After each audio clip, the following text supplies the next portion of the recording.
Since the Minister's just spoken, it's highlighted the importance that I think we need to talk more generally about what are the challenges and opportunities for social inclusion given the GFC. And this builds on work that's being done by myself, Serena Yu, Mike Rafferty and Michelle Jakobauskas, and the presentation builds off that material. And we want to ask 4 questions. Where have we come from in the current situation? Where are we headed?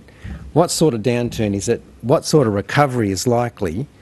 Then, given that we want to have a more socially inclusive future, where will the money come from? And then what does this actually mean for social inclusion policy? What's the kind of outlook for the future? I'll just put one slide up that I want you to reflect on, and this is the ILO's projections for this year. Unlike most other forecasters, they actually said, let's look at the question of job quality, and let's look at whether we have a mild downturn, moderate downturn or a deep downturn. And you'll see across the top they've said global unemployment, best case will go up by about 0.5%, worst case will go up by 1.5%. The most interesting data item there, though, is the working poverty number. And the ILO says the most interesting thing is working poverty, and working poverty, by the way, is working for less than $2 a day. So when they're talking about working poverty, that's serious poverty. That will, best case, be 1 worker in 5, worst case be 1 worker in 4. And that's in the space of 12 months. So that, to me, is the really big issue. What is the quality of jobs that's going to be left behind with the current downturn, not just their number?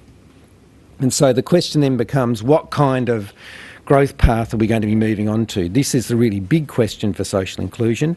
Are we going to have a return to the conventional strategy for growth? Because if we do, the social inclusion agenda was very clear.